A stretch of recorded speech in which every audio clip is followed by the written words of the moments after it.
I am the world's best auto glass installer for 2023. The competition is nerve-wracking. Procedurally, I'm there. There's just a couple hiccups in the past that prevented me from winning. The Sika reps made sure that every need I had was met. That kind of support means a lot to somebody who's in the throes of competition. I use SikaTac Ultimate because it has high viscosity, beautiful gunability, and it's just the best product on the market. Everything that I've ever wanted from a urethane manufacturer has been provided with Sika.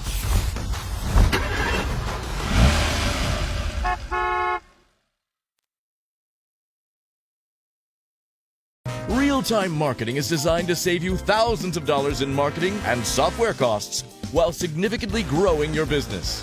From your brand reputation and social efforts to lead generation from call tracking and live chats to inter-office texting, real-time marketing combines it all into one command center to own and organize all your marketing data. Welcome to your new headquarters for marketing technologies and lead tracking.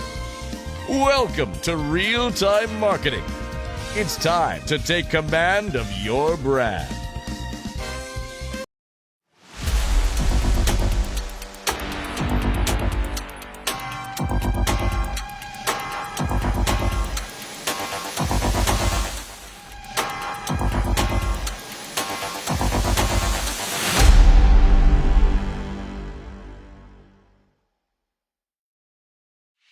Introducing AirPro Diagnostics' revolutionary calibration technology, AAGA. AirPro Diagnostics' latest innovation is a game changer in forward-facing camera ADAS calibrations. AAGA is a wireless compact device that allows you to calibrate vehicles anywhere. AirPro has created a theater-like environment to digitize and miniaturize static ADAS targets and present them to the forward-facing camera exactly as required by vehicle manufacturers. Find out how required calibrations can be simplified. Order your AAGA today.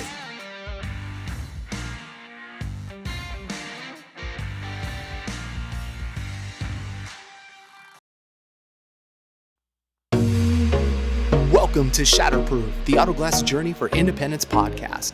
This week's episode, Mastering the Art of Automotive Glass Services, Marketing and SEO with guest host Stuart Weatherman of Diamond Auto Glass and Tint.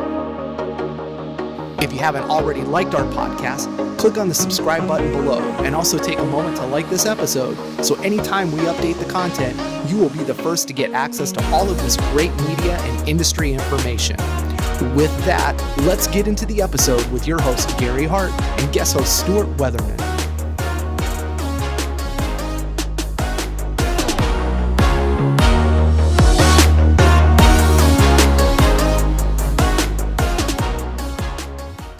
Hey, everybody, it is Gary with Shatterproof, the Auto Glass Podcast. Today, we are here with Stuart Weatherman of Diamond Auto Glass and Tint. Stuart, how are you? I'm doing great. Hey, Gary. Excellent.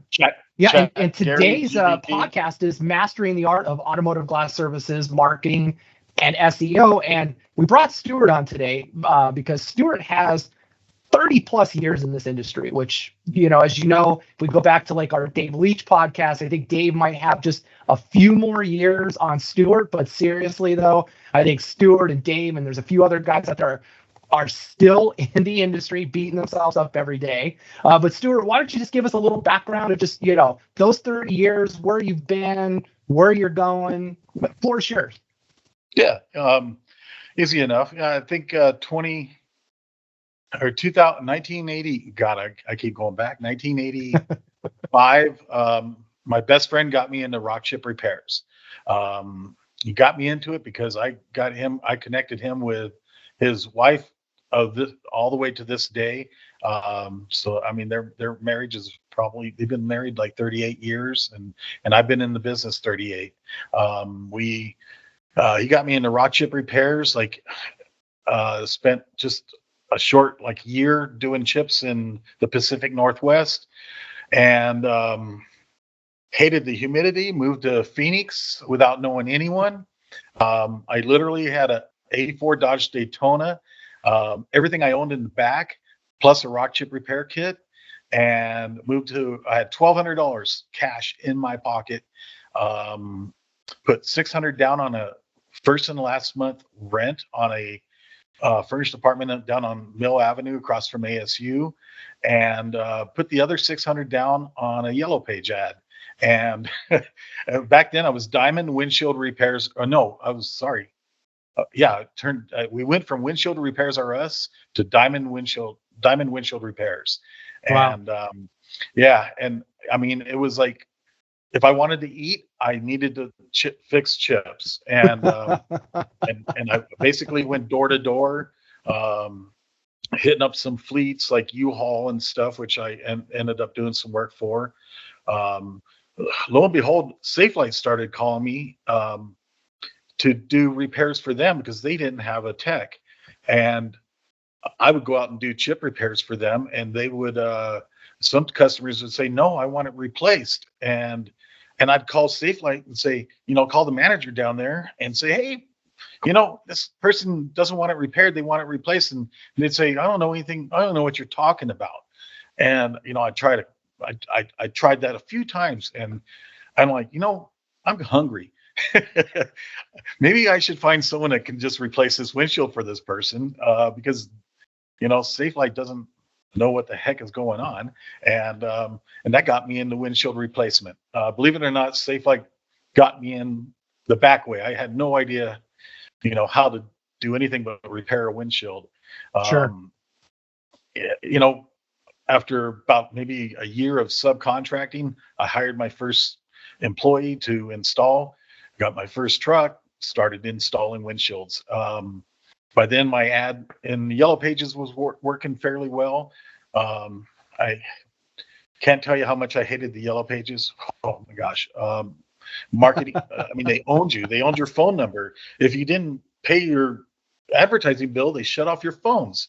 You were owned by the Yellow Page companies.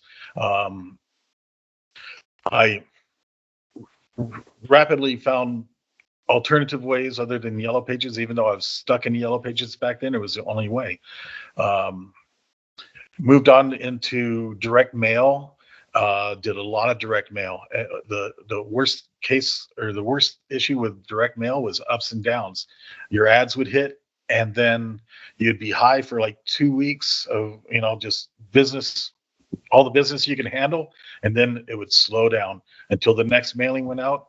You were twiddling your thumbs in between, and we started finding ways of having direct mail hit every 2 weeks.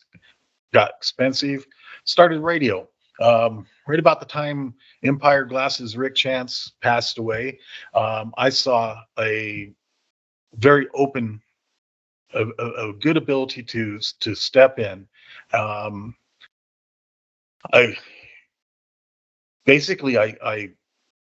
started a promotion on TV, or on radio, which soon went to TV, promoting quality, and and promoting trying to work with the local insurance agents. Here's one of the taglines for a radio commercial I had had on the radio for about a year. I probably spent almost $1 million on this radio ad, just trying to create a really tight relationship with insurance agents, local, like captured agents and independent agents. And I said, every day I hear some new ad for a 1-800 insurance company. It seems these long distance insurance companies think buying auto insurance is like ordering takeout. At first, the savings may be enticing, but in the long run, their claim service and allowances will leave you short. If you think I'm kidding, wait until you have a broken windshield and you have to call an automated phone system. Wait until you have to settle your claim with someone over 2,000 miles away. Wait until you see how they repair your car using counterfeit glass and improper installation methods. In other words, buying coverage from a 1-800 insurance company could be the most expensive $50 you ever saved. So before you call that 1-800 insurance company, take some time and sit down with your local insurance agent. The value of their knowledge can't be measured in dollars. If you'd like the names of some good agents, please call us first. we have those agents on hand. That was a fun one. I had Lanny Hare from the Big I actually make me a lifetime member of the Big I. I really thought that was going to be my number one niche and takeaway to stardom and referrals from insurance agents. And there was a lot of cash coming into those agents from shops that found out, well, I guess I found out the hard way that you could butter up those agents all you wanted, but the cash in their pockets for referrals was a bigger deal. Well, and too, you were at that. You bring up Rick Chan, so Empire Glass at the time. He was larger than life. I mean, for those that are not familiar, just got in the industry maybe in the last 15 years, you don't realize when he passed and his prior just his work. He started in 1982. A lot like you, not a lot of cash in your pocket, hitting the yellow pages, really out there just hustling in the local market. But his claim to fame was he'd stand in front of his Mercedes in front of the Mexican restaurant going, you're going to get 12 free dinners, and then it more from dinners to diamond tennis bracelets. And I think even after he passed and Jill Scott took over and there were some things there, it went on to like Diamondbacks tickets or free trips to Las Vegas. But yeah, when he passed, there was a huge void in the market. And I know Diamond rose to fill that gap. And we heard at least here in the Phoenix market, Maricopa County, we heard those out there. And it seemed like other shops were scrambling too. To your point, the same thing. They were all like, okay, Rick kind of sullied the industry, if you will. Why should we go out giving steaks and dinners away? Let's go to where the bread and butter is. And sadly, a lot of those shops had already gone and greased the palms, including various iterations of that Safelite organization before they had the corporate edict to say, hey, we can't give nothing away to get business. And so, yeah, that became a very difficult proposition because the Valley was already kind of split up with, hey, these shops have these guys, and and the larger players, back in the day, were going to Chamber of Commerce meetings. Some were involved in some of the earlier BNI stuff, but still, yeah, I mean, and to this day, it hasn't really changed. All right, if you can get in and push another glass shop out of an insurance agent. Some insurance agents have doubled down and they say, you know what, we need one or two. We'll spread it around so we don't put all of our eggs in one basket and get screwed by a glass shop that all of a sudden hires incorrectly, does poor work, those types of things. So yeah, I mean, and then you and I came up, I think we met somewhere 2004, 2005 because the Valley's glass shops. Back then, you had I still think to this day, Arizona is the de facto like NATO or capital of auto glass, if you will, because almost every player that you hear about, like technically in the news, that's not a core, like a Driven's acquisition or a Safelite acquisition, stems from Arizona. So, you talk about these Florida companies, these North Carolina, Pennsylvania, Massachusetts, Colorado, Nevada, all tend to have corporate ties direct back to Arizona. Yeah. So, and when we met, involvement with the IGA back then, and that brought us up to your Auto Glass Alliance, the AAGA, and that was like 2008, 2007. Yeah. Yeah. 2008-9, I started the answering phones 24/7 for glass shops around the country. That was fun. It was a lot of technology involved, and went real well. I think it ran about 6 years or so, and I kept a real good customer base for a while. But it just it was a little too much work for me.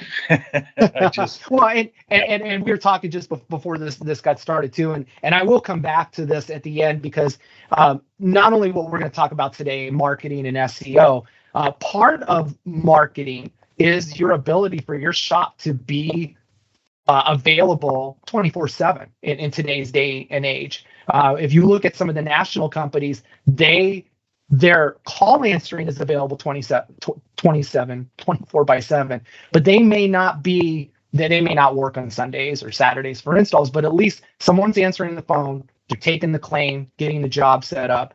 And you could have the best marketing in the world, but if you're not able to answer the phone and take care of that is a big problem. And I see next to the topics we're talking about today, the glass shop's next biggest problem as far as independents go is their ability to serve customers in a timely manner before those customers go, you know what? I'm calling a nationwide company because I know that 800 number, they'll answer my call on a Saturday night at 10 p.m. So a lot of the forward thinkers thought my idea was really a great idea. And the basis of it was I've always had this desire to create something to bring independents together. And I mean, that's like herding mice. It honestly, I think that's why I stopped the AAGA was you could talk to your blue in the face and not get through to these guys. And I mean, it wasn't expensive. It was so cheap. It wasn't, profitable really. But I mean, I put so much effort into trying to give the glass shop owners from, the one-man band to, I think my biggest shop had maybe 80 to 120 employees, something like that. And, but bringing them together, giving them a tool that would give them the ability to compete with the 500-pound gorilla. And it just, I mean, I was endorsed by Pilkington, Christophe Petit and William George, they both, Bill George. Bill George, yeah, they went, Yeah. They were on board 100% with me. Migrant was backing me. The IGA endorsed me back then, minus Deb Levy. She wasn't too excited about it. But I think there was some agreements in there with. I think Main Street had plans on doing similar stuff as I was doing, and I think Deb and Main Street had a long-term relationship, and I was sad to see that, but. It is what it is. I still made it last quite a bit of time, and I don't regret it. And I still think that there's opportunities to bring glass shops, smaller, mid-sized glass shops together around this country without, buyouts. Well, and so you bring up a really good point on just the there's a lot of forward thinkers in the industry, there have been over the years. And yes, sadly, I remember when I came into the industry, the program being sold to the Independent Glass Association and its members. And remember too, its members had asked for this. They wanted a direct bill program, something that the IGA owned, that its members could use, that was agnostic, meaning it didn't have any corporate overlord, it didn't have any ill attached consequences to using it. It didn't have any outside forces, and sadly, it succumbed to that at all of those exact same points because GTS, Main Street, Quest, Mitchell back then had all said, hey, if you don't put the brakes on this, we're not showing up to your IGA Independence Day show anymore, and your show needs us to exhibit there. And that kind of followed along even through the relationship. Yeah, it's always money. And I get it. I don't ever fault companies for that. But when you state your intentions to be one thing and you say it to be another and you act that way, well, I have a problem. And I remember during that whole time frame, 2007 through 2009, 10, on when Key Communications went to managing the IGA.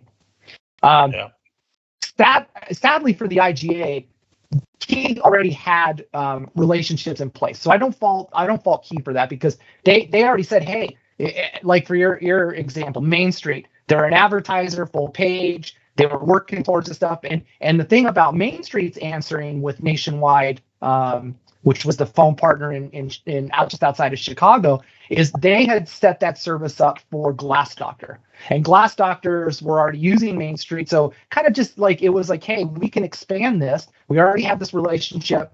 There was even, rumors back then that Glass.com was going to be turned into something like Glass 89 or whatever those web portals were that aggregated the shops.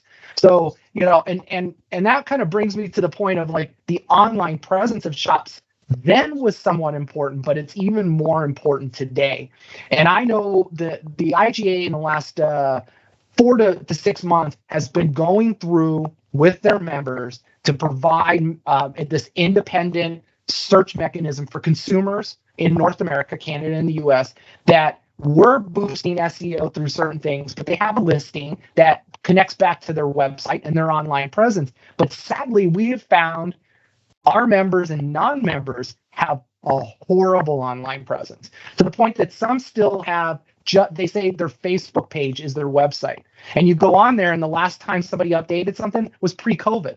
But, you know, this glass shop's in business. They're doing 200-300 jobs a month, but that is what they consider their online presence. So kind of, you know, what can these shops expect when they have something that's well designed, has the content? Do they really see a boost like your website does? I mean, I've been through Diamond's website. It's great. Kind of talk me through what your experience this is with having a good website that's maintained. Well, let me. I can sleep at night. Okay. Number one, I don't have any worries. Okay. You know, I mean, I really, the company I have is real-time marketing. Okay. The link is realtimemarketing.com/autoglass. The owner I met him at a Chamber of Commerce meeting and we instantly became friends. We just shared a lot of the same mentality when it came to marketing. And, you know, I've been through the ringer in marketing. In Phoenix, marketing was like, you know, there's 1,000 ways to do it. And finding the right niche was the key. And those niches, man, just finding one that would actually stick around was critical. Or you're switching niches and moving on and looking for another way to get business. And you know, there's 500 glass shops at any moment down there that in Phoenix that you had to compete with. You know, and the big boys, you know, everyone, man, it was tough, stressful and tough. So yeah, I meet this gentleman, Matt Benton, and I'm like, man, you're confident. I like what you're thinking. I like what you're saying. I mean, I could feel his presence was not about him, but about me, you know, and he could see my pain with, you know, I'm like, man, I need a better website. I really need to focus on generating more sales. And the number one way, I mean, I had insurance agents sending me business. You know, I've been in this market in the Flagstaff for, you know, about 25 years at that time. And, you know, I had a good, you know, a good market. It was a good business up here. And, but I needed more. I needed a good website. My website was kind of shitty. He immediately he built a better website. But what really caught my notice, but took me about 2 years to actually really start using it, was an app that he was building, and I was really one of the I was almost like a test dummy for his new app called Real Time Reviews, and his review app, absolutely amazing. It's so simple. It's just like, you know, you put in the customer's name, you put in their phone number, you hit send, and it sends a link directly to their phone or an email. And you know, as long as you have Google, you click that link and it automatically says, hey, you know, the best way to say thank you is through a review.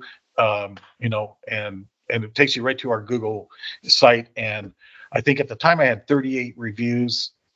I currently have 1,266 as of today. Like I said, the first couple of years, I might have generated, you know, 20 to 30 reviews a year. The first couple of years, I wasn't really using that app. Once I realized the power of that app, oh my God. I mean, before I knew it, I had, I was getting 100. I mean, my record was almost about 100 in 1 month. On typically maybe 300 to 400 a year. When I hit 800, everything changed. I was doing a lot of radio. I was doing the Google AdWords and spending right about 10 grand a month on that stuff between radio and it was generating me income. I was very profitable. Okay. Calibrations were starting to hit, so I had that new source of income coming in with the recalibrations and, it really, the biggest thing I did was when I was about 800 reviews, I cut the AdWords and I cut my radio by 10 grand a month. So I took AdWords completely out of the picture, no more AdWords, and I cut my radio down by about 70%, 10 grand a month. My sales from that day on went up, and I had record sales for the entire year. This was 2022 to the end of 23. So I made an extra $120,000. Okay, 10 grand a month for 12 months. I had record sales. My sales were up, and it was all because of the reviews. That's why at 800 reviews, I'm like, I don't think I need this marketing anymore. Let's try it without it. And the radio guys are like, oh, dude, you're going to die. You can't live without us. And the AdWords guys like, you really, I did so much for you. I've helped you so much. And now you're just going to kick me to the curb. I'm like, bye, see ya. And and for the next 12 months and even till today, that extra 10 grand is going in my pocket. And I can't tell you how much I enjoy that money over giving it to someone else. Right. It's, and I wanted now the reason I'm kind of here today is, Matt's told me, hey, he focused on the plumbing industry from day one. He's got, I don't know, 500 or so plumbing companies that rely on him for their website, their reviews, their social media, all their marketing, their Facebook ads, Google ads, SEO, their reviews. We have the live chat, everything that he provides. All these plumbing companies have been using him for some of them longer than I've been with him, and several. I think he started out in 15 or so doing this, and I joined him in the very beginning of 17, and my presence on maps alone is another thing. The reviews, you see the maps, I'm on top of the maps, and then you see my reviews, and it's a no-brainer. Customers are not going to go somewhere else, especially in my market. The next closest competitor has well under 100 reviews. I have 1,266. I'm winning. Okay. It's all the way to the bank, man. It's literally, his program has worked so well for me. For a guy like me, the chat would be big time in a big market. Like if I was still heavy in Phoenix, it would be, I think I would have someone manning it 24/7. In Flagstaff, right, we get, 1 or 2 chats a day. It's a small rural area. So it doesn't, it's not the factor that it is. It would be with the years I spent in Phoenix. It would be key. I could see it really rocking. The email submissions, we get tons of those every day. People really love the email submissions, and those flow in throughout the day. So is that your free online quote button then? Yes. Okay. Yeah. And we dialed that in, making sure we get the VIN number and those type of things in there, which gives us just that ease of access. And the thing real time has done for us is dial anything in that we need. If there's any kind of problem, it's usually fixed on the fly. Even though they're a great big company, I think they're 150 plus employees. They never take the time to blow you off. I mean, no matter what kind of issue it is, they're right on it. I've any kind of issue I've had, they manage my emails, and they've fixed that a few times. It's if there's something going on with the chat, they're right in there and looking at it. They're so responsive, but they're a team. They're part of my team. They're my marketing team, and I count on them.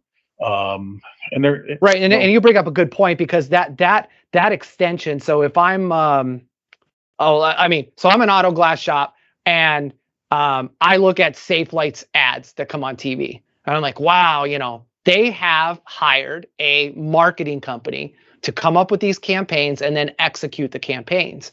So independent auto glass shops need to look at their website as part of their marketing strategy, but they also need to look at a partner who is also filling the gaps that they don't have. So if you don't have 3 shifts of people answering the phone and being available for the live help or the online chat, then you need to lean into a company that has presence to do that online chat during the day, and then like an AI bot that can help people get to the right setting, get their information to you, and that's going to cost some money. And like I kind of was alluding to, is a lot of shops in this go, oh, I don't want to spend $400, $500, $600, $700 a month because that's not money coming into my pocket. But at the same time, you're here to say, hey, I spend that money to have this marketing company be an extension to my business, which means I get the revenue, which means you get the calls, you're closing the sales.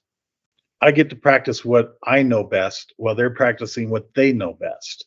Honestly, I mean, I can sell the hell out of windshields, but and I have a creative mind, man. I can think of all kinds of great marketing ideas. But now, let's see. Do I have any kind of idea how to publish or any degree in graphics? No, to try to put the stuff in my mind, but by myself. It doesn't come out like this. Right. Yeah. I'm like, hey, can we do something like this? And the next thing you know, it's done, and it looks better than I even imagined. But it's having an expert handle it. It's worth every dime. I mean, I don't care if it's $1,000 a month. It's not, but it's. Your time, well, and just down to your colors, everything, how your website ties it in. That if you don't understand what the latest trends in, like what attracts people to take action. So your website, like right away, what came to my eye was I could do a free online quote, and I could call you, because calling you was in red. The online quote was secondary in green, but then your 4 key points of your years of experience, your lifetime windshield repair for chip damage, you assisting with insurance claims, and that you serve the entire state of Arizona. That's exactly what my focus came to. And what a lot of shops will do is they want to write all about them. Me and my wife started this business 27 years ago. We have 4 children. We love to do safe windshield installations in the XYZ county. Call us today. And then you look and there's no phone number on the screen. You have to go all the way down to the bottom of the screen to find it. Or they have one of those they just got a WordPress template. And sadly, they're just scrolling up and down in this whole single page. There's no other pages. Like every hyperlink at the top, the menu just takes them to a 1 page. And it's just, and they have that rotating like 832 windshields replaced. And you come back tomorrow and it says 832 windshields replaced. These are just things that I nitpick at. And you go down to the bottom of the screen and, it says copyright 2017. Like they haven't even, changed the content since then. Yeah. And then what kills me is, and I look at your email, I just happen to be on diamondautoglassflagstaff.com. Your email is info@diamondautoglassflagstaff.com. 98% of the websites or Facebook pages I go to where these shops do have their own domain name is Gmail, Hotmail, and even worse, AOL.com. And here I really thought AOL was done with years ago. The bucket, But I don't understand how a glass shop can operate all sharing a single email like that. It's just, and you should really, your whole brand, everything here screams Diamond Auto Glass, not Gmail, and I get suspicious. I think a lot of people get suspicious of like a Gmail address for a company. Heck yeah. No, I would. I do when I'm looking for a service somewhere else. It's like, oh my God, I can't believe this electrician, has this nice website, and then, he wants me to email him at Gmail. It's like, seriously? Yeah. How hard? Obviously, it's not that hard because I did it. Right. Yeah. Dr. Sparky at gmail.com. And you're like, am I going to trust this guy to come, run Comex here in my house? I don't know. It's kind of weird. So your web, again, this is because you used a company that does this for a living. And they serve thousands. You were talking about the other clients they have in different industries. So they know what they're doing. They stay up on the latest trends. They're providing you a service. But then at the same time, you have your own unique content that comes into this, because I noticed that you have a coupon link on here as well. And you're right up front saying, hey, here's our latest offerings, coupons. And I know what a lot of glass shops do is right out of the gate, they're advertising their $175 windshield installation. And it kills me in these marketplaces that they don't lead in with services like free estimates, or like, to your point, a free lifetime chip repair. You're putting a value on it, and it's great. That to me, this is something that glass shops should also look at on how to market, and that marketing assistance is, again, your creativity and your supplier, your marketing company. So Real Time works with you to ensure that your message and your website are all cohesive. And I look at, I challenge shops, like that are listening and watching this right now. Go to this website. We'll make sure the links are here. And then side by side, pull your two screens up and say, what am I missing? And how can I do this better? And if you don't want to hire somebody to do it, I would say do your best to at least copy what you've done, Stuart, because they stand a better chance, at least, of being better in their market. But there's things that they don't see behind the scenes that Real Time does, that is built into the programming of your websites, that allows the indexing of your business and your brand through services like Google, and there's other crawlers out there, Bing, a lot of the AI search services, things that we're seeing on phones now that are AI companions that are acting as a Google. Those are all important things that Real Time takes care of you on, right? Oh, absolutely. They pretty much make my life simple. Like I said, I get to focus on what I'm good at while they're focusing on what they're good at. And they've never even come close to letting me down. That's one thing I gotta say is there's a lot of marketing companies or website design companies that are shysters. That there's probably more that will take $1,000, $2,000 from you, or even more, to build you the ultimate best website. But what you don't know is they will trick you into giving them access or complete control of your URL, where you basically don't own it anymore. Or they will create a wonderful website with their own URL. So, it could be like Diamond Auto Glass in flagstaff.com, and then build this great website. They get it organically up in the search, and they have done all this work for you. But the website, they become non-communicative. They quit returning your calls, basically, and then they you start noticing your website's going down. They got it up there for ways, and you're going, hey, I'm really headed towards the top, and then it starts floundering. And then you're like, I'm going to go with someone else. These guys have just pissed me off one too many times. You go to another place and you say, hey, I want to transfer my website over to I paid for this website. I want to transfer it over to this new guy. And the new guy's like, sorry, they're not giving us this URL. They say they own it. And, if you want to buy it from them, you got to give them $10,000, because they put all this extra Right. work in and they have an investment into you. And this has happened. I guarantee you, it's happened to a lot of glass shop owners over the years. It's never happened to me, but I've seen it happen to friends in business. And I call it the pirate. They're pirating. You're holding your website hostage if you want to keep it. Real time, you own it. You want to go somewhere else, they say, you know what? If there's anything we can do to help you make the transition easy, we'll do it. Because they're like, hey, if you don't want to be with us, then we're not doing our job right.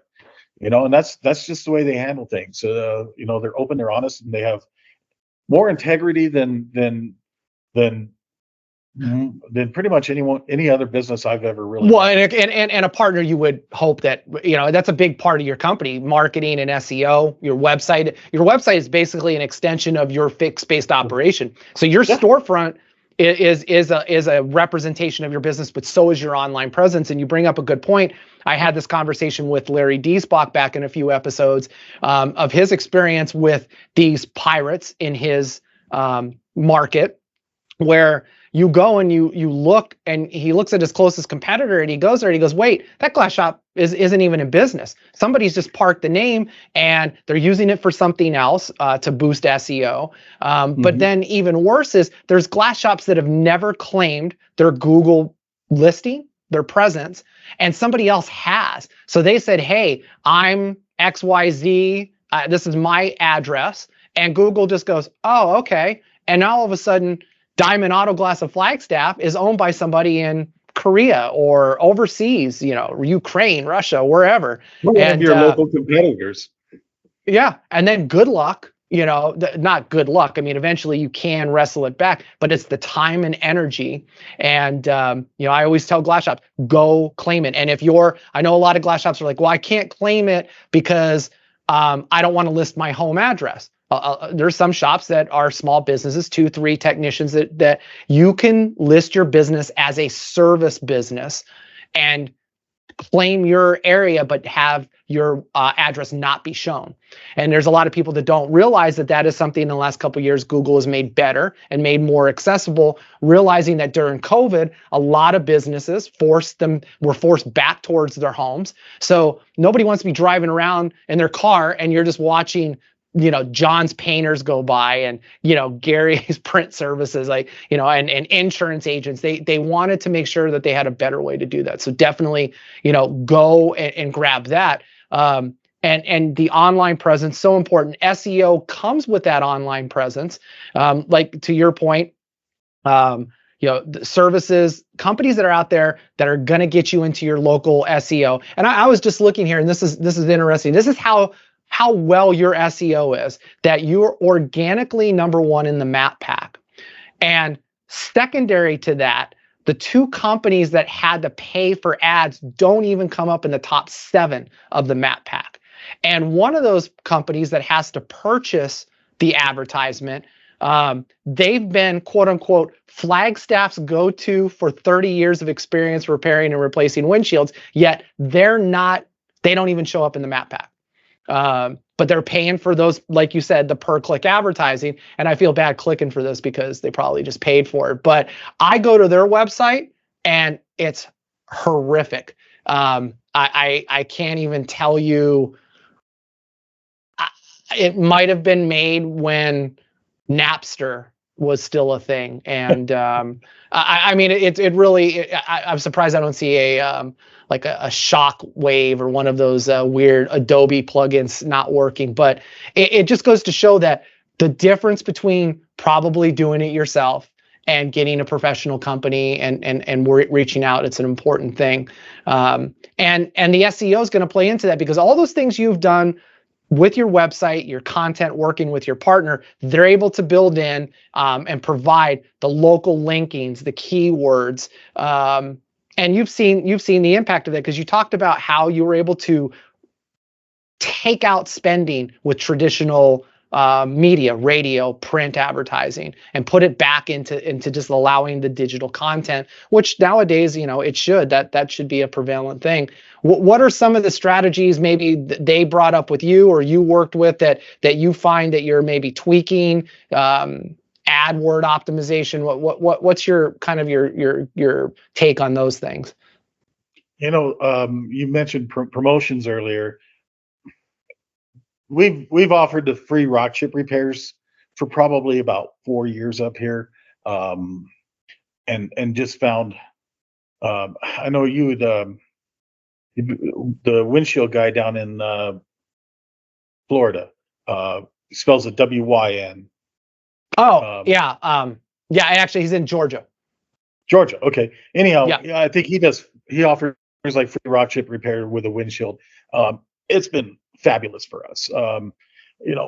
Just like he was saying, in that podcast, you got customers coming in, the chips, too long or too big or in the driver's line of view, and they turn in, we get a lot of replacements out of it, and we get customers coming in once or twice a year for free chip, so we're always top of mind. But we add that into our Google business profile. The wipers, real time pushed me to have more promotions, even though I don't want to do any giveaways. The rock chip repairs enough. We got we don't need to do anything else. But Google really likes it. They like it for their analytics. They like it for their kind of like, they're the kind of become, Google's trying to be the go-to place for when you're looking for something special, like a freebie or an add-on to a service. And so I was really pushed to offer like a set of wipers. They're $3 wipers or whatever, but we hear customers asking for it, not as often, because it's only on the Google business profile. But that was one of the things they really pushed on me. The latest thing is my new, they got me to start doing Facebook ads, and they are phenomenal. I mean, I invite anyone to like us on Facebook just so you can see my what they're generating. It's 2, 3, 4 a day. I mean, I'm trying to like them all, and I can't like them all throughout my busy day because they just keep coming in. It's like 3 or 4 a day, and I pay a monthly service. I can't tell you, it's not expensive at all. I mean, it's almost like, for as much as I'm getting, I feel like it's free. But I mean, anything I'm doing right now, usually the service is about the same cost as a windshield with an ADAS. The profit or maybe the entire amount. I mean, ADAS has really been profitable for glass shops around the country, and take some of that money, invest it into marketing, and marketing will get you more of those good paying jobs. That's how it works. Okay. It's simple math. It really, really is. You spend a little to get a lot. And I kind of wrestled with myself for about 2 years on whether I should share what I'm doing with real time with my competitors. Granted, I have found my semi-retired life in Flagstaff, Arizona. I love it up here. My commute's 10 minutes to work. I don't spend 8 hours a day in my shop. I have a beautiful home. I have a beautiful family. My work and personal time is very compatible with my life. I love everything about my life, And I'm like, I need to share. There's no one that's going to catch up with me in my immediate area. And with my reviews are pretty much the number one. And you said earlier how much you like about my website and what keeps you on my website. But you went to my website because you knew Diamond Auto Glass, you knew me. Okay, the consumer, they go to that they Google Auto Glass near me, and they are pulling up. The first thing that shows up is a sponsored ad and then maps. And I'm number one in maps. And I'm not only number one in maps, but I have nearly 1,300 reviews versus, the next guy that's way down the line. They're not even calling the next guy. Okay, they stop with me. And I'm not worried about it. I'll always keep my reviews going. I incentivize my employees. They get a little kickback every time they get a review. It's extra money for them. They love it. And I found another thing that I really think is cool is my customers are treated better because my front desk wants those reviews. Okay. Every time they get a review, I think I give them $20 for every review. Okay. And no, it's $10 for every review. And I only pay them, I give them cash, and I only give them when they get 2 reviews. So I just hand them a 20. And they love that. It's their beer money, 6-pack money or whatever. And the money they hide from their old lady or whatever. And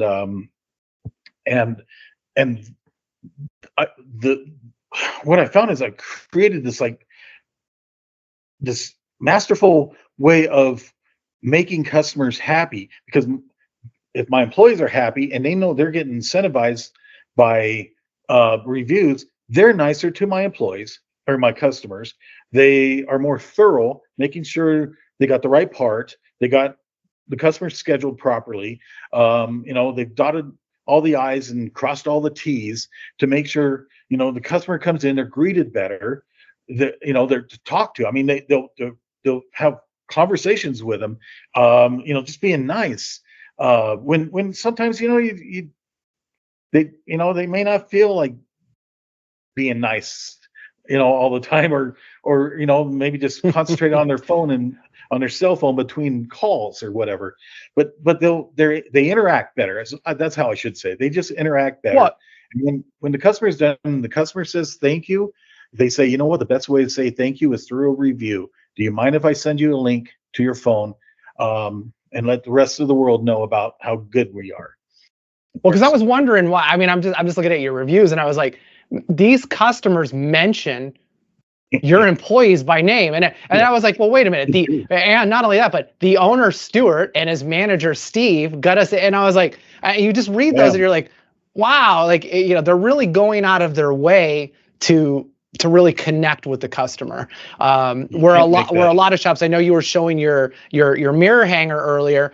A lot will just go, yeah, we're just going to leave that in the car and go away. And we're not going to do any follow-up. We're just going to hope that, or the technician hands it to the customer. Like, here's a card. You can scan this QR code if I did a good job today. Okay, got to go, bye. And instead of saying, hey, I hope I did everything. My name is, here's who I am. And, it'd be great if we get a review. It'd be even better if you mention me in the review. And I also noticed one of the big things you do is you also respond to everybody who leaves you a review as well. So it's not just a one-way street. Real time made me do. Yep. Yeah. So I hear shops right now in my head going, I don't have the time at the end of the day to do that. Well, you need to make time, or you need to hire somebody, or one of your CSRs, when they're not answering a call or they have downtime, they can go on and do it. It's so easy to do. The other big thing that I'm seeing is not just your reviews and how that works, but I am going to be bringing this up on the screen for everybody to see, is a big part of your website development. Your website has to be mobile optimized. A high percentage of people are only on their mobile device or on their tablet, and your website looks way different. And there's 2 examples here. So I'm showing Diamonds in mobile view, and then that other company that I was mentioning, where they're down in the paid section of it, my Napster, maybe even this might be turning on of the internet, you'll see here as we go to their website, nothing snaps. Everything has to be scrolled. When I click on things, nothing is optimized for the mobile device. Yet here, a couple things. One, they're paying for me to click on their link. I go there. I can't figure out what to do, or like right when it came up, I know who they are, but I don't see a phone number. I don't see a call to action. I don't have something that pops up that says, let me help you with a quote. And I really feel that a lot of glass shops that want to go down with like a WordPress site that they manage because they have an account with Wix, or even worse is they've gone with companies that they only wanted to pay X amount and they're still responsible for developing their website, end up with what this website looks like. So, again, I know you're not worried about anybody catching up, because you do. You have not only do you have 1,266, you have way over 1,300 total 5-star ratings, or 4.9 and above, because your Facebook is on there. You have Better Business Bureau. These are all these other outlets that you can add to your service, that because not everybody has a Google account to leave you a Google rating. And then there are people that can leave you a direct rating through the service that you go through. Or they're like, yeah, hey, I'm on Facebook, love these guys, I'll leave it there. So you've opened the door to have multiple markets available. And you brought out, people need to go to your Facebook page, like it, and see what spending money with Facebook can do for you, because it also works over to Instagram at the same time. Which my ads also run on Instagram. Another thing about my website, I just pulled it up. The floating box on the right side says, reviews, and you can click on that, and you can actually these reviews are almost immediate.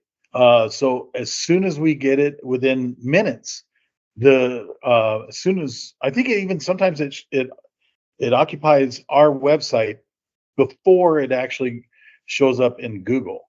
And of course, the nice thing is, I have in the back end, I can like make sure it doesn't post the 4-star or the 1-star reviews from the mean old person that you couldn't make happy if you handed her $1,000 or something. You got those people out there. Many years ago, I said, hey, you know what? The best way to get rid of someone that is just mean, and no matter what you do for them, they can't change their position on a review, is cover it up.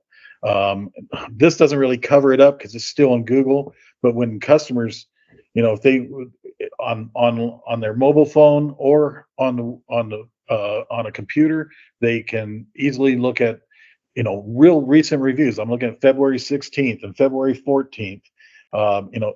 Reviews that just came in are immediately uploaded into our website for our customers, our potential customers, to look at while they're maybe even on the phone talking to us, where they're doing two things at once. Yeah, it's, your make and model, and then, while we're searching their VIN number or whatever, they're able to kind of just browse. Yeah. One of the things, like your way is probably better for not showing like a 3.7 rating. I would just burn their house down. I'd find out where they live and just, how dare you? No, I kid. But no, there's a lot of glass shops that, to your point, there's just people you can't please in this world, no matter how good you do. And I think we've all seen that it's been going around. It started with, I think, for dealership service groups, that the harmonica is duct taped to the bottom of the car. So when people are driving down the road, they're like, I hear it whistling. And, see, my car wasn't whistling until you replaced my windshield, or, it didn't do this. You're like, look, the blinker has nothing to do with me, or you can't get this radio station, it has nothing to do with me. Well, 3 stars or 2 stars. Yeah, they didn't want to fix my radio station. And no matter what you do, sadly, that does weigh on your rating. But I always say this too, 4.7 to 4.9 is great. If you could be in that spot, that's perfect. Nobody's a 5. I keep hoping one day I open my Uber app up and go, oh, I finally hit 5, but being at 4.97 now for I think 8 years has really gotten at me. But I think if I was a 5, I think a lot of drivers would be like, uh-oh, this guy, he is going to want me to put the bags in the car. I better have the LED lighting and crap like that. Although I do expect all that, but you know, and it's got me to thinking is like, well, do I really need to, if the driver was good, do I really need to give him 5 stars? And then in my head is, well, if I give him 4, he'll rate me 3. So now I'm just in the game of giving 5 stars so I don't get my own negative rating, and then maybe somebody will go, skipping over this guy, you know. But yeah, and too, you know, that having that review button there, I mean, that's again one of the first things I noticed even on the mobile is there it is right in front of my face. The calls to action, and it's so important. And it comes from, again, having the website done correctly. You hired a company who professionally does this. They know the game. To your point, you're spending money to make money. People who expect to rub 2 pennies together and get $100 bill, not going to happen.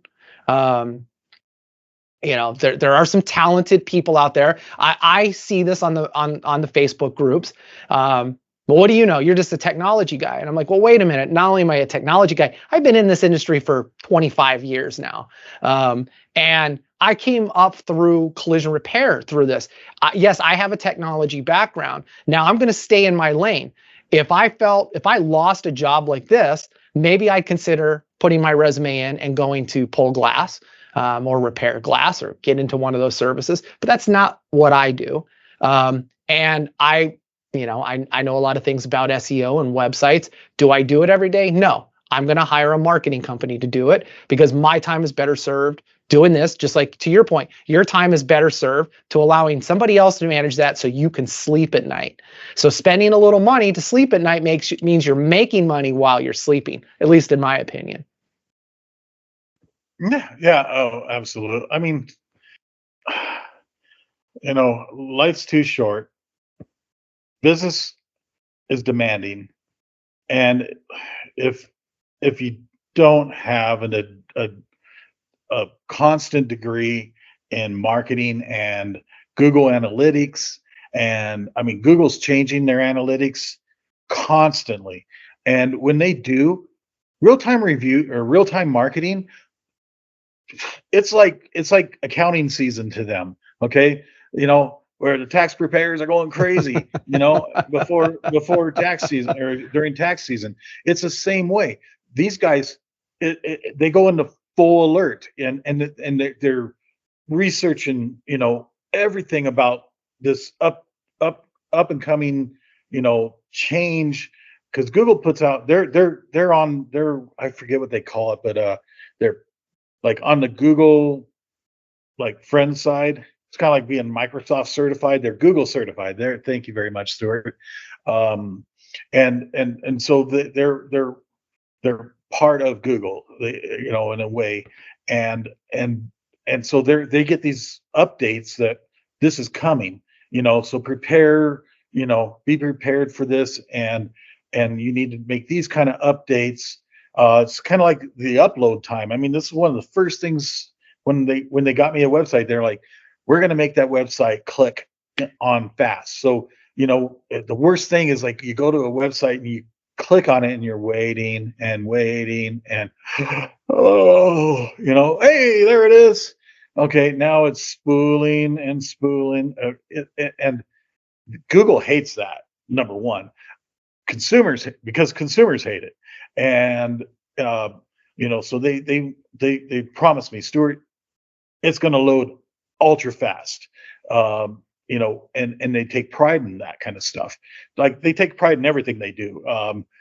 It's an incredible outfit. I can't say. Well, and they don't leave you hanging with pages either. Like, and I'm gonna throw another example up. You know, I've gone through your site. Your page has content everywhere. Your social media, you keep up every day with posts about, hey, this about your car and this. And again, it's attracting customers to your brand and showing those customers that you care. There's nothing that I hate worse than going to a service provider's webpage and they have, we are currently working to update this, stay tuned. and you come back to it 3 months later, and whatever they're doing is groundbreaking. Like no one else has ever done this, and they're going to be pulling that up. So it's also make sure your website's complete, and if you don't have something up, take the page down. Don't put coming soon or something like that. Take the page down. When you do have it ready, put it up. If you never do it, no harm, no foul, because nobody saw it, nobody was expecting it or knew it. So definitely that's a key thing. And you go back to, I want to swing back to your incentivization in-house, because it's also making your employees acutely aware that their job does make a difference. How they talk to the customer, how they interact, the outcome from your front office all the way through your technicians is a very important thing. And a lot of shops struggle with that incentivization. And I always say there's no wrong way to incentivize your employees. Incentives are there. It's kind of like the carrot and the stick. Some people need that extra reminder in the form of an incentive to go the extra mile, or just at least do the bare minimum of their job, but going the extra mile will reward them. And I'm sure, you've over the years have changed your incentives in-house, right? You've had to come up with different ways to motivate. Yeah, absolutely. And to your point, like, hey, after 3, here's a $20 bill, hand them a $20 bill, or $20 is on your next check, or, hey, I'll pool this. And if you hit a certain amount, maybe at the end of the year, you have a percentage bonus on top of it. There's no wrong way to look at it. Definitely, though, it is an important thing. Just having it on your standard operating procedure or my job description, I'm the CSR, answer the phone friendly all the time. Well, no shit. Like that's a given. But what people may forget to do is, hey, Mrs. Smith, just want to following up on your job, make sure everything was okay. Something you could do to help us out. If you like it, to your point, can I send you a link to this?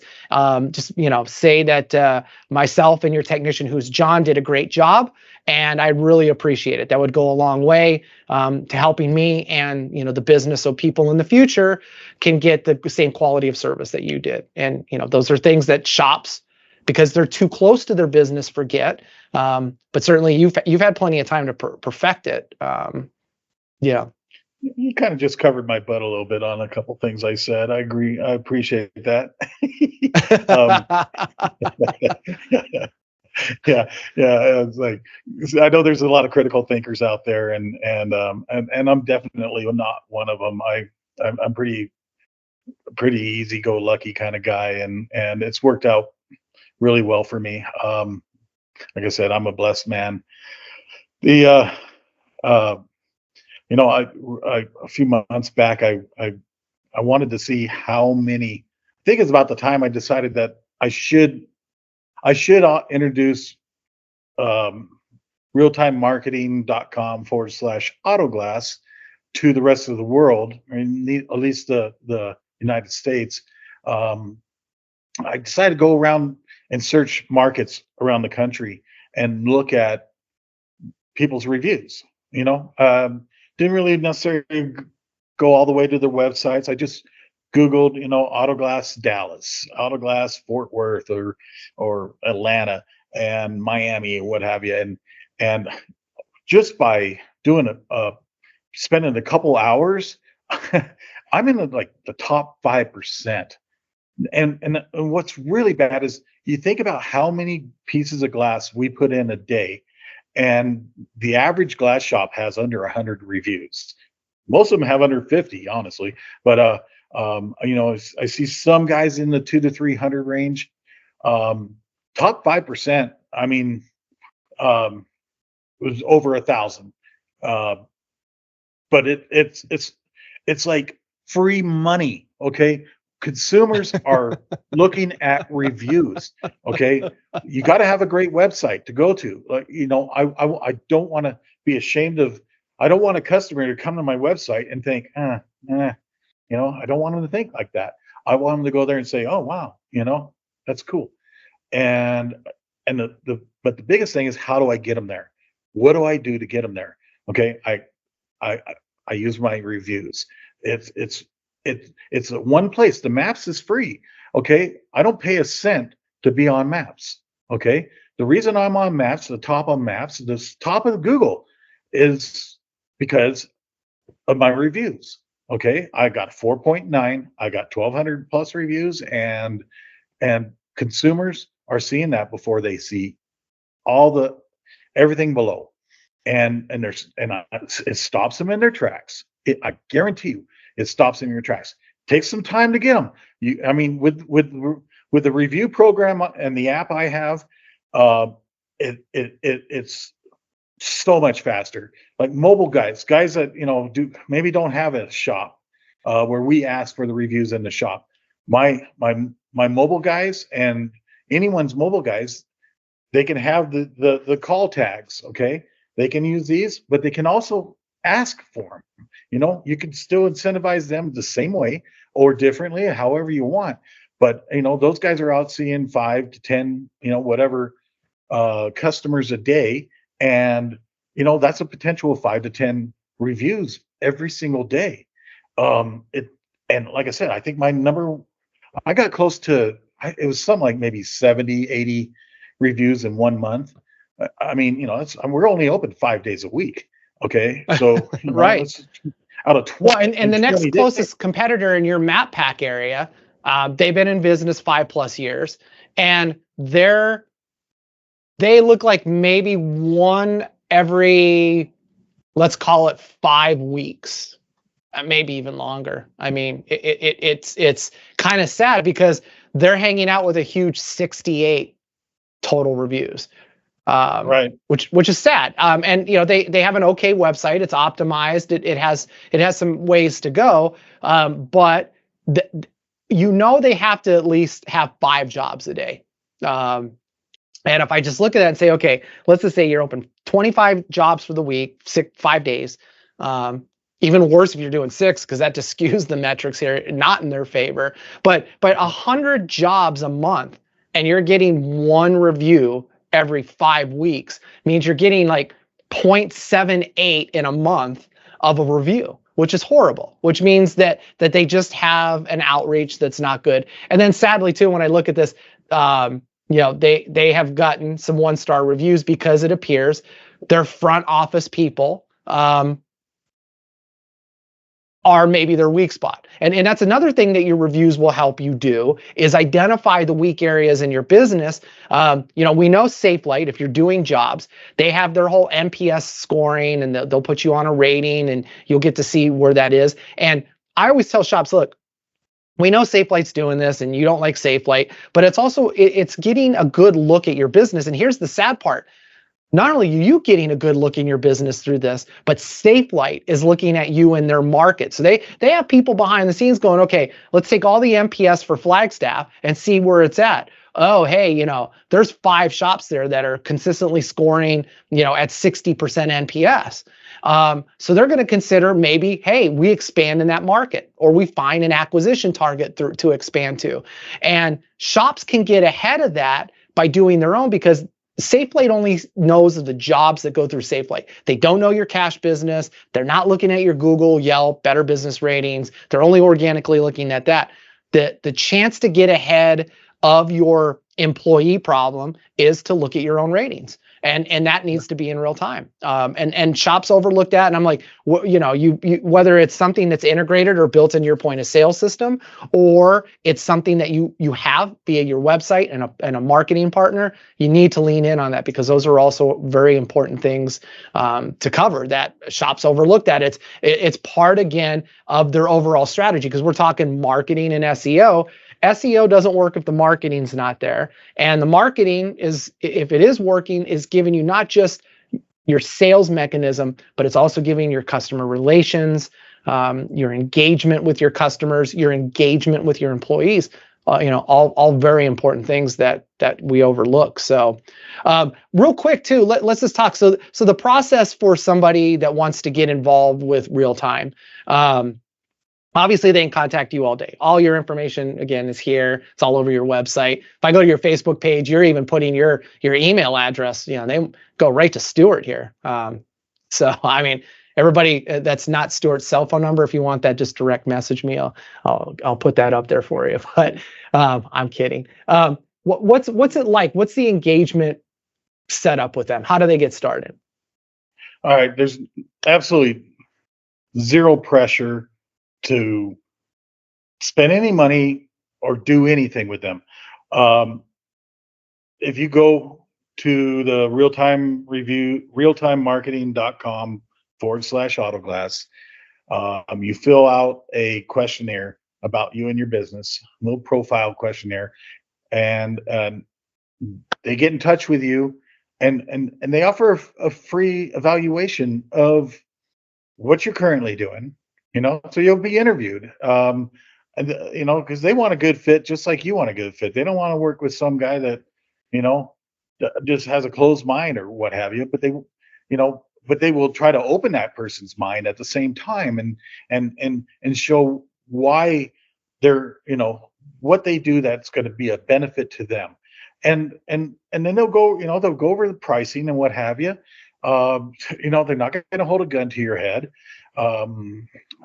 They truly, I said earlier, they have so much integrity.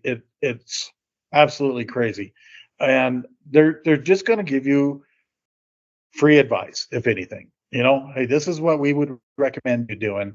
Or this is what and show you some of the things they've done for Stuart. I'm an open book. I'm open for calls, emails. I got a good staff at the shop. I don't spend a lot of time on the phones answering calls or anything like that. I want the best for this industry. I've always wanted the best for this industry, because it's us against the 500-pound gorilla. And the only way to win is either, basically get out of the auto glass industry or figure out a way to succeed in it. And I mean, I was 1995, I think it was, when IGA was created. Carl Jolliffe was it 95, I think? Yeah, 95, Carl. Yeah. In Chicago. St. Louis, Missouri was their first conference. Packed room. I mean, a packed conference center, probably over 400 or 500 glass shop owners in there. I walked in the back kind of towards the end because I was late from the airport or something. And I walked in and I heard Carl Jolliffe talking. Steve Oyer was up there, Donovan Trana. And I voiced out when I'm standing yelling at the back with my hand up. And I'm like, so what you're saying, Carl, is there's power in numbers. And which I found out that's kind of a no. When you talk about, you can't talk about pricing, and you can't talk about unionizing, or coming together as one, because that's unfair trade. So I wasn't shut down then, but basically, yes, we will all fare better in this game if we use these kind of similar tools, find the tools that work for us, that work for others, and share those. I mean, I know it's hard when you're in an ultra competitive market. You want to keep your secrets close, and if you share them, you could lose a share or two of your market, or possibly all of it. So, I get that. It's something I've lived with for 38 years in this business. But to that point, so something you've done really well is you first of all, you're comfortable in knowing your position in the marketplace. You strive to give the best service, to do the right thing. And the only time somebody needs to be worried about losing market share is when they're not doing those things, not hiring the right people to answer the phone, not getting back to customers, not handling situations gracefully. And the only way you're going to lose market share to a competitor is if you let them, but because somebody's just doing it better. I mean, at the end of the day, let's just be honest about auto glass service. It's not a difficult thing. It's not rocket science. As we've seen, hacks come into this industry. They're able to remove windshields and put them back in. Maybe not the best way we all want them to do, but they do. And again, there's no real barrier to entry in our industry. So you have to differentiate your company by your service, your brand. People need to get to know you, having that open book, educating the customer and being there for them. And I know, we talk about the strength in numbers, and it's just been amazing because I think it got magnified since COVID, that shops became like, well, what's the IGA doing for us? And I'm like, whoa. So here's the deal. It's the IGA is here to support you. And the IGA is here to say, hey, here's best practices. Here's things you should be doing. Here's forms. Here's good tools. Here's maybe some not so good tools. But your involvement is more important than anything. So every time I see like, you haven't changed anything about steering. And now it's become more personal about me, meaning I guess Gary Hart hasn't done anything about steering. I do my best in that I have networked in this industry over 25 years to know everybody who's in these positions, to go to them and say, I got a problem with a dozen invoices or 12 shops, or what are you doing about price differentiations on, this 2024 Ford where you're representing Geico saying it's 50% off, but by the time I take 50% off, I'm losing $400 to replace the windshield. Oh, well, just submit it and we'll give you, 10% above acquisition. It's like, no, you don't. No, that's not how this works. Shops though need to get involved, and they need to understand they need to report things to the IGA or somebody, but the IGA certainly has these things.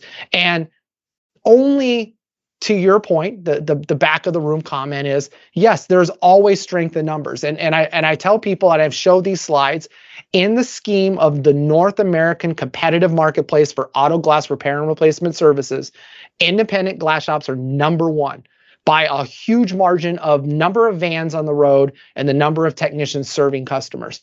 And I mean, even if Safelite, Driven, Glass America, Novus, and Glass Doctor decide to all merge tomorrow morning into one group, independent glass shops still by a wide margin outrule the marketplace. But at the same time, independent auto glass shops trend poorly in their markets for survivability, for getting new customers, for differentiating themselves. And I truly believe if ADAS recalibration would not have come along, we would have seen the market shrink significantly. It was truly a life preserver moment, if you will, for auto glass shops.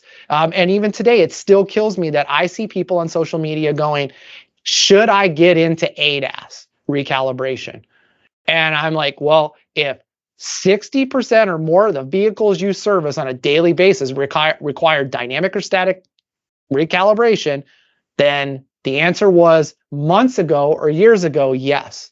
And again, I don't want to spend $12,000. And everybody on social media say it paid for itself in 3 months, 6 months, 9 months. You have leasing options. There's all these options that are available to you. And I think, again, this is what differentiates successful shops from not so successful shops, is that ability to get out on those skinny branches and make the investments in marketing and SEO for new tools, educating your technicians by making sure they go through recertification, getting involved with the Auto Glass Safety Council. Those are all key things. You bring up the IGA and its history. You're on the IGA board this year. And it's interesting the ups and downs that the association has had over this entire time. And I always point to the highs were always artificially created and the lows were industry created. And somewhere in between, we've never really gotten to that stasis because shops don't want to become involved. And you've got these larger than life personalities that are out there honestly shooting their mouth off, just like, we can do it better, or we should join together. And I'm always like, go ahead. Good luck. When you find out how much association insurance costs, what it takes to run this, to get content, to network, if you're just in your tiny little marketplace in this world, you don't understand the North American automotive glass repair and replacement industry, acquisition, EBITDA, all these things that are important. This is what the IGA does. And I feel this year we have a great board.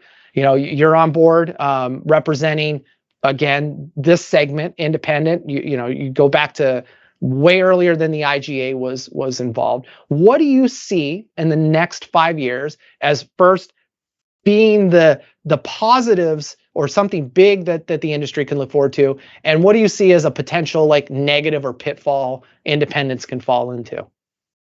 And I didn't mean to put you on the spot. I did. You did. Yeah.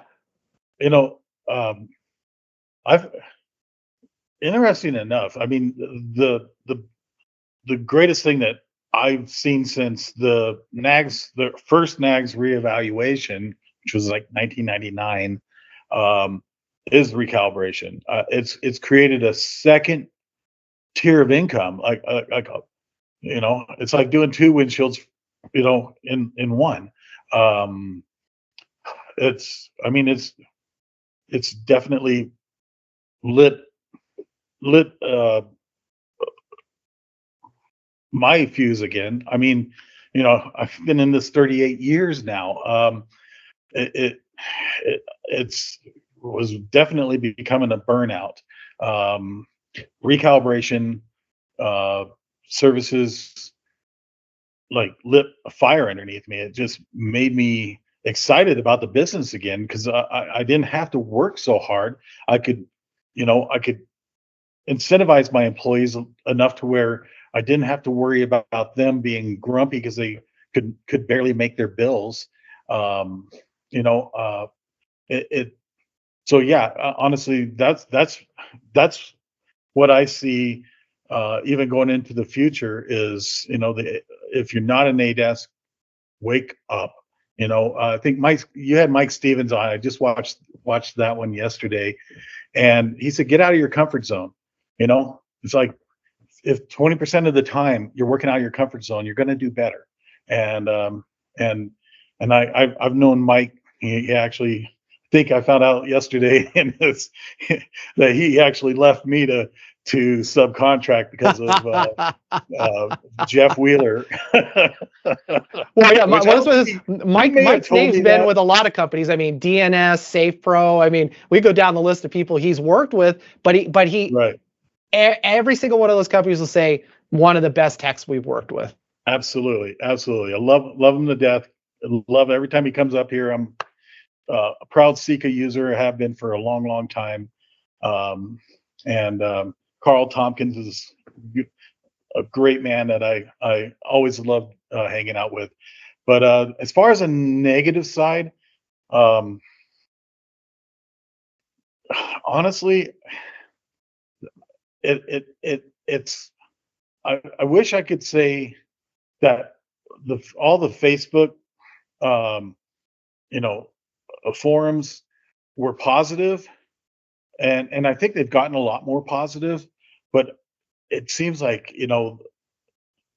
that's kind of a negative a lot of the times. If they're not helping, they're hurting. I would like to see I guess I'd maybe see something better with the forums. I watch them. I love the information. A lot of times I'm on there every day. I mean, even though I don't have to install windshield much anymore, I still like to look at it just for reference. So if my employees end up with a problem, I'm the guy they go to anyhow. So I love it for the wealth of information that comes through that way. Some of the negativity in there, which I guess that's kind of cleaned up a lot.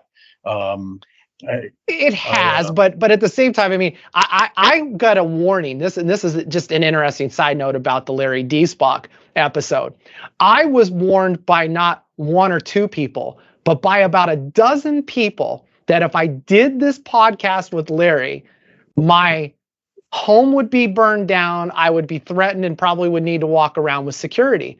And I'm like, who in the hell and it has time in this industry to worry about Larry D. Spock and whatever bullshit happened on forums or groups years ago? And at the same time, I'm sure I'm not taking anybody's side on any of that, but that's a real dumb ass childish thing to do. And by the way, airing all of this out as it has been on social media, now on this podcast and everything, think for a moment that companies that are out there, Driven, Safelite, Belron, all those companies are like going, look at these guys. They can't get along with themselves. And this is what they do day to day. And oh, by the way, if we know that they've infiltrated the groups, there's just no two ways about it. But if you're on Facebook every hour, or you're able to reply in real time, then you're not taking care of your business. And if you're involved with that childish crap, then, so be it. I tend to agree it has gotten better, but every now and then somebody will want to pop up and incite for the sake of, it's been too long since we've had a wrestling match, or, ruffling of the feathers or throwing the leaves of it. It's like, but do we really? Can't you just come on and say, Eureka, I figured this thing out today. If you want more information on it, check it out. Look at what I've done. Much better than saying, oh, well, what does Gary Hart know? He doesn't install glass every day. Well, and to your point, I don't install glass. I'm in some of these tech groups, but I'm in there because I can and have installed glass. I've done repairs, but I also have a wealth of knowledge to share that says, here's just a few things as a technician you could do just maybe a little bit better that you didn't realize, that may be technical or non-technical. It may have nothing to do with removing a windshield, cording out a windshield, decking the glass or anything like that. It comes down to, here's just a few business tips. You want to be that solo technician and not be on your Apple earbuds, finishing a job up going, you know what? I'll call you back, or, hey, this number you call me on, text me your VIN number. Nothing sounds, I'll give you better ways to do that.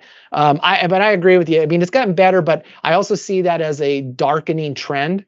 I also see how disconnected the industry has become. To your point, I miss those days of 400, 500, 600, 700 independent auto glass shops attending an annual conference and learning something and getting something out of the exhibition. Today that doesn't exist. And sadly, over the last 2.5 years, the IGA has attempted quarter over quarter to jumpstart our own, get our independent glass back, our independent days.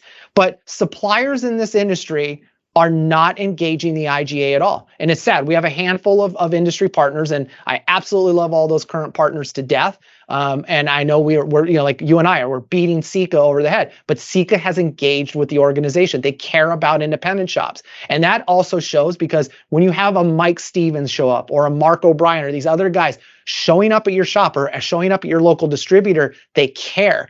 The other competitors seem to just copy what they do, but they're not really engaging with us as the organization, because we have more than enough room for everybody to have a seat at the table here in our organization. And it's sad because we don't see these companies setting up. You would think somebody like a Pilkington or a PGW or a Carlex would engage with the IGA. And I'm not here to say shame on them, but we do make an impact, and we can also help them get communication they may not otherwise hear. Going back to that like MPS stuff, your employees are doing well because you look right at that review and go, look, Steve's name's on here.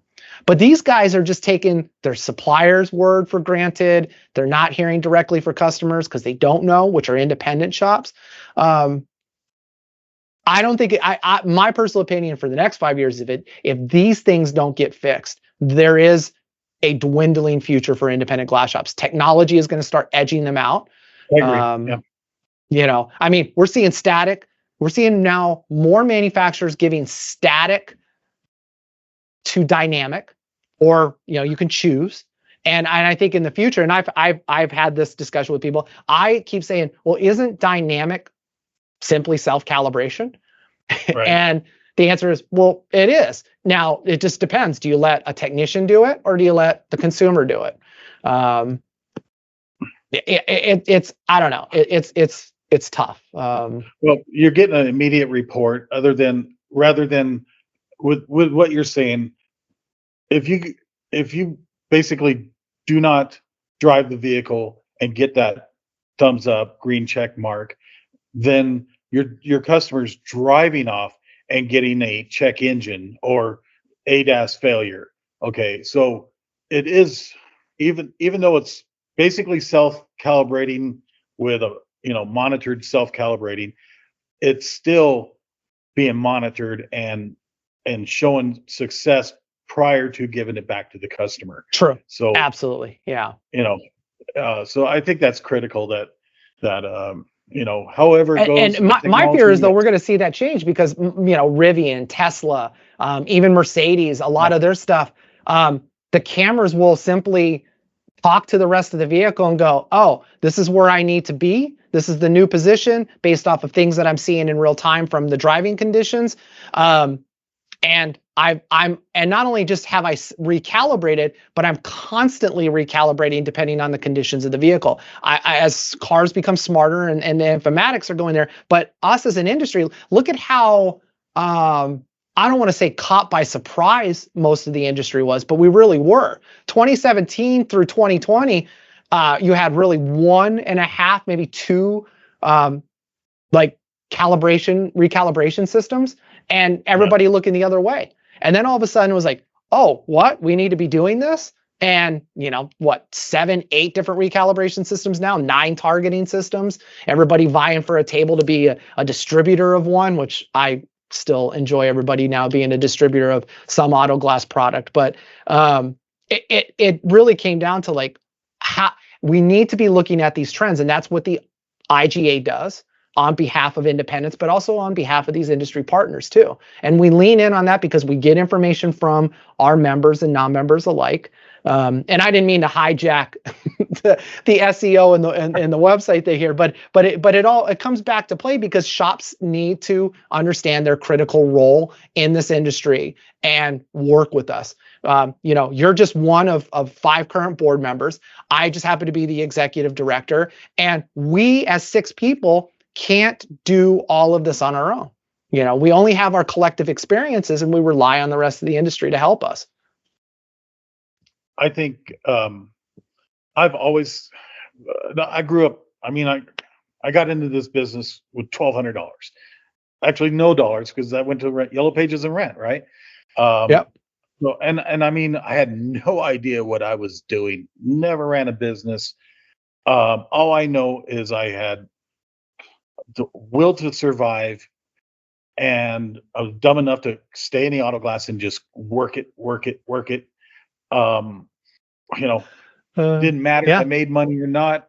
This was my tool. The tool that God gave me was a rock chip repair kit, and it was time for me to make hay. So, never been the smartest guy in the world, but I pushed my way through it. But the one thing is, if there's more incentivization to be able to make money by being part of an organization, okay, and it's like, well, the IGA's has all these tools to help you make money, but if there was a referral program, something where if the glass shop signed up, and you were talking about that right at the beginning of as far as taking members and adding them to a national list of glass shops that are recommended and official IGA shop, and where glass shops start noticing that, hey, I got 2 calls, where you're tracking it and you're sending the report to the glass shop saying, hey, did you know you got, John Smith and Tom Hanks both, came to you for glass replacement, this month. I don't know if that's capable and no, and it is. Those things happen now, because think about it. No one's going to safelite.com and finding Diamond Auto Glass on their website when they type in a zip code. So, you're taking the national company that advertises TV spots every hour on any given median here in North America, Canada, and the US. People go to their website, they're not going to find you. And that's one thing that, the IGA this year has now brought. You can go to the IGA's website and find out how you can either put your own listing up there. If you join the IGA or Glass Part Match, we're going to put that listing up for you anyway. IGA members get a higher ranking in the search response. And we have 2 different websites, IGA and another website, that we're constantly out there with backlinking So that's another important thing for websites, is that it's giving you more boosting in your SEO anyways, because you're found in other websites that as a member, we will make sure that you're put in. So it boosts your ranking organically there. And at the same time, we're saving you money because you don't have to go list your service over at like a Glass 89 or whatever that was called, the Bell Safelite owns now. But even then, I mean, you were paying $25 per, I don't know, click. And then I don't know, 30 bucks a month or 40 bucks a month to be listed or something. And then even then, if you didn't have a tier, you didn't have a logo, your name was just somewhere and it didn't matter. You know, those are things, something that we're going to be bringing up here in a week or two. The IGA now has benefits, insurance benefits. So health, business insurance, we have all these great things. Because as you and I have both seen, it seems like technicians are forgetting their how do we want to put it, their personal protection equipment. PPF. I don't know. Yeah, they haven't. I don't know what they have or haven't done, but you see people with their eyes gouged out now. They're having bicep repairs and stuff, and they're out for 2 to 3 months.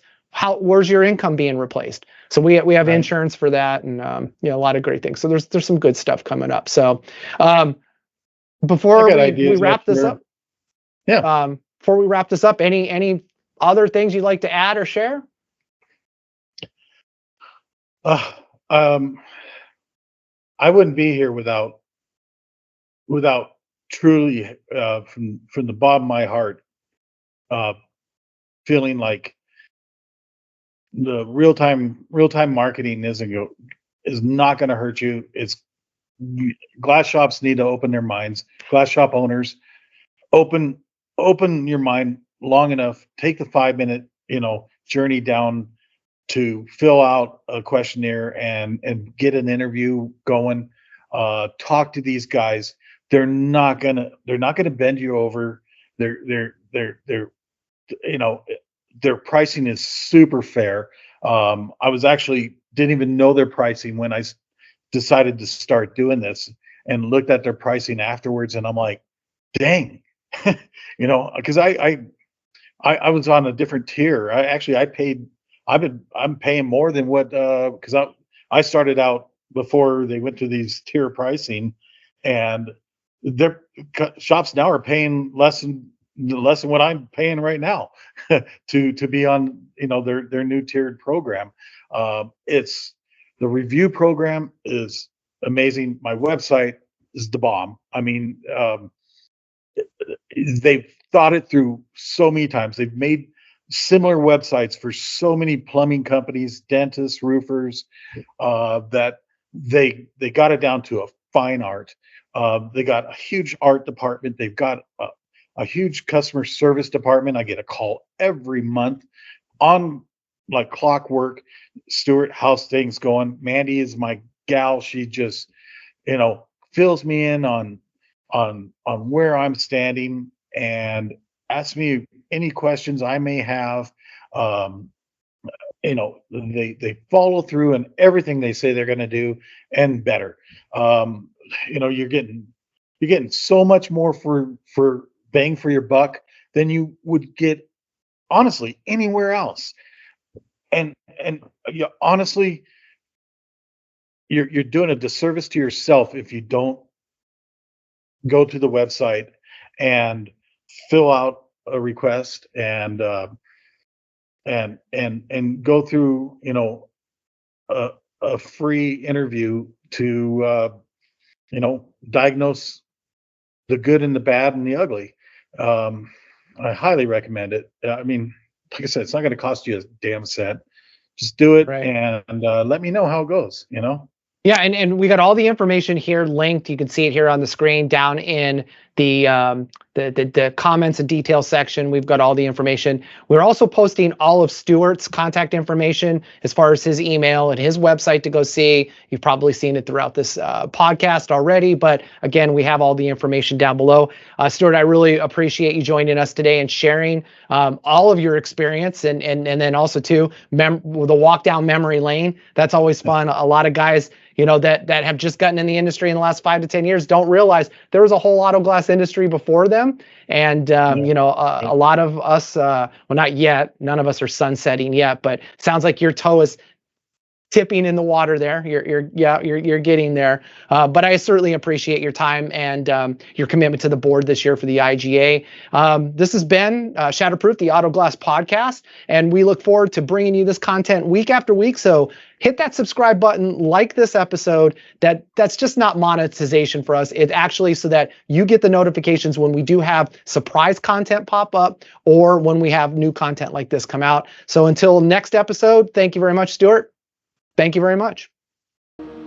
Thank you for tuning in to Mastering the Art of Automotive Glass Services Marketing and SEO with guest host Stuart Weatherman of Diamond Auto Glass and Tint. Thank you for listening to Shatterproof, the Auto Glass Journey for Independence podcast, brought to you by the Independent Glass Association and me, Gary Hart, your host. If you haven't already liked this podcast or haven't subscribed, like this episode and hit that subscribe button so anytime we update the content, you'll be the first to get access to all of this great media and industry information. We also want to thank the sponsors of this podcast, eDirect Glass, who is also the maker of Glass Part Match, which is free to the industry, so get your account today at www.iga.org/GPM. And AAGA by AirPro, that amazing on-the-glass targeting recalibration system, allowing you to work anywhere from any time with the support you need to succeed. You can find all of the links referenced in this podcast in the description or comments below. Again, thank you for tuning in and supporting the Independent Glass Association so we can continue to provide all of the quality information and educational materials for the independent automotive glass industry.